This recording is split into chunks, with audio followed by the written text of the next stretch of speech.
सिगाङाव बयखौबो खुलुमबाय लोगोसे आंनि डिजिटेल बड' इउटिउब चेनेलाव बयखौबो बरायग्रोबाय आरो गासै नायगिरिफोरनो आंनि अननाय आरो सिबिनायखौ जासिहरनाय जाबाय। दिनै आं मोनसे गोदान भिडिअ लाना फैदों। दाखालि 31 जानुवारियाव आं मोनसे भिडिअ लाना फैदोंमोन। बेनो जाबाय कास्ट सार्टिफिकेटखौ अनलाइन माबोरै एप्लाइ खालामो। जाय बिथांमोना दासिमबो भिडिअखौ नायाखै आं बे भिडिअखौ आई बाटनाव होनानै होगोन।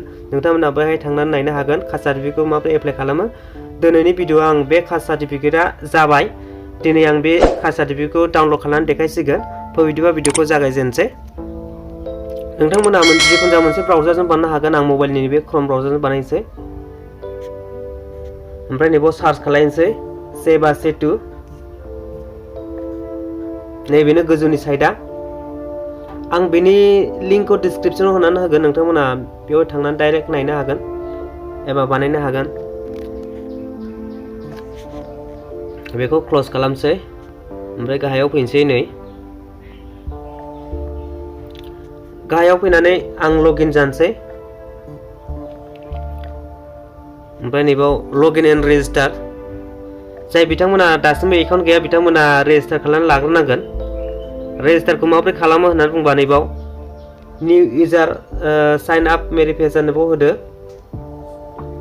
ओमफ्राय नैबाव मबाइल नाम्बार होदो। नैबाव OTP खौ साबमिट खालामदो। नैबाव इउजार नाम होदो। नैबाव पासवार्ड होदो। ओमफ्राय नैबाव कनफार्म पासवार्ड होदो। नैबाव जेन्डार सेलेक्ट खालामदो। ओमफ्राय डेट अफ बार्थ होदो। मान्थ बाव इयार होदो। ओमफ्राय पार्सनेल मेसेज माने नोंनि डिसप्लेआवहाय देखायगोन बेखौ माबा रेजिस्टार जाबा। ओमफ्राय नैबाव केपचाखौ फिलआप खालामदो। बियो मालाबा प्लास जायो मालाबा माइनास जायो। बेखौ फिलआप खालामदो। नैबाव एक्सेप्ट टार्म एन्ड पलिसियाव क्लिक खालामदो। ओमफ्राय साइन आपआव होदो। होमबानो साइन आप जागोन। ओमफ्राय आंना एकाउन्ट दंखायो ओंखायनो आं लगइन जानानै दिन्थिनोसै। ओमफ्राय नैबाव नों दहाय साइन आप खालामनायाव मा इउजार नाम्बार होदोंमोन इउजार नाम होदोंमोन बाव फिलआप खालामदो। ओमफ्राय नैबाव पासवार्ड फिलआप खालामदो। होमबानो साइन इन जानोसै।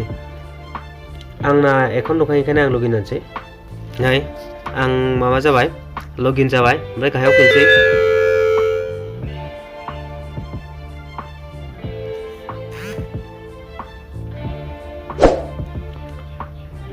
आं गासै मोनथाम खालामबाय। मोनथामावबो साक्सेसफुल जाजोबदों आंनिया। सिगाङाव आं इमप्लयमेन्ट एक्सचेन्जनि बानायदोंमोन। बेखौ बानायनायनिबो डेट दङ। नै 2022आवनो बानायदोंमोन आं। बेखौनो फार्स्ट बानायजेनदों। ओमफ्राय बेबो जाबाय। ओरैहाय देखायगोन नै डाउनलड सार्टिफिकेट ओंखारदों। ओमफ्राय आरो नैबे बिनि गोजौनिया नैबे दाखालि इनकाम सार्टिफिकेट बानायनाय। इनकाम सार्टिफिकेटखौ माबोरै खालामो जाय बिथांमोना दासिमबो बानायनो रोङा बेनि लिंक बेनि भिडिअखौबो आं आई बाटनाव होनानै होगोन। गोजौआव थांनानै नायनो हागोन नोंथांमोना। बेबो कमप्लिट जाबाय। नै डिलिभार देखायबाय। आरो बिनि उनावहाय आं नैबाव डेटआ नै 31 जानुवारियाव कास्ट सार्टिफिकेट एप्लाइ खालामदोंमोन। बेयो दिनैहाय डिलिभार जाबाय। नै बेखौनो डाउनलड खालामनानै दिन्थिगोन आं। नैबेयाव ट्रेक स्टेटासाव होग्रोनोसै। बाव बिनिफ्रायबो डाउनलड खालामनो हागोन। आं सिङाव एसे देखायनोसै मा मा जादों प्रसेसा। ट्रेक स्टेटासाव होबाय आं।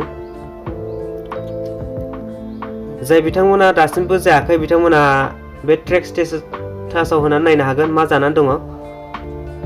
माबा डकुमेन्टसफोर माबा भुल जादों ना मादों बेफोरखौ गासैबो देखायो। अब्ला जुदि भुल जादोंबा बेखौ बिफिनोबा गोदान होफिननांगौ। एबा डकुमेन्टसा जुदि एक्सेप्ट जायाबा आरो गोदान बिफिनदोंबा बावनो बिफिनखायो। बेखौ ट्रेक खालामनानै नायबाय थानांगौ माब्ला मा जायो मा मायो बेखौ। ओमफ्राय नैबेनो नै प्रसेसा 31आव आं होदोंमोन। ओमफ्राय बिनि उनावहाय नैबाव भेरिफाइ एन्ड रिपर्ट जादों माबायाव फेब्रुवारि 1 तारिखआव। ओमफ्राय 15 तारिखआव फेब्रुवारि 15 तारिखआव नै भेरिफाइ एन्ड फाउन्ड कारेक्ट जाबाय। ओमफ्राय दिनै 16 तारिख बिनि उनाव 16 तारिख। ओमफ्राय 16 तारिखआव एप्रुभ एज पार कास्ट सार्टिफिकेट जाबाय। ओमफ्राय दिनैहाय डाउनलड खालामनो हासिगोन। जाबाय दिनैहाय डेटआ नै 18 फेब्रुवारि। दिनैहाय जाबाय बियो। अब्ला आंना 18-19 दिनसो जाबाय टाइमा। नाथाय बाव देखायनाया मास मोनसेमोन सिगां जाग्रोबाय। माने गासिबो कारेक्ट जोबखाय थाब जाबाय जानांगौ। ओमफ्राय नैबाव डाउनलड कास्ट सार्टिफिकेटआव होनोसै। PDF फाइल डाउनलड जासिगोन। आं डाउनलड खालामखाबायमोन नै। ओमफ्राय होमबाबो डाउनलडआव होबावनोसै। ओमफ्राय PDF फाइलजों अपेन जानोसै नै।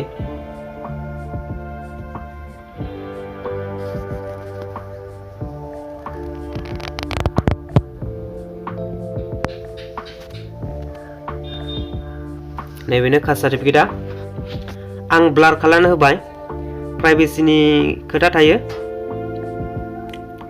बेनो नै आं दाखालि खालामनाया 31 तारिखआव खालामनाया दिनै कमप्लिट जाबाय डाउनलड खालामनो हाबाय दा प्रिन्ट खालामनानै दोनबानो जाबाय अब्ला आं बेक थांफिनसै नोंथांमोनाबो बेबायदिनो जुदि एप्लाइ खालामनो रोङाबा बिदिनो भिडिअ नायै एप्लाइ खालामनो हागोन दिनै भिडिअ एसेनोसै होनबा भिडिअखौ जोबजासिम नायनायनि थाखाय गोजोन्थों थेंक इउ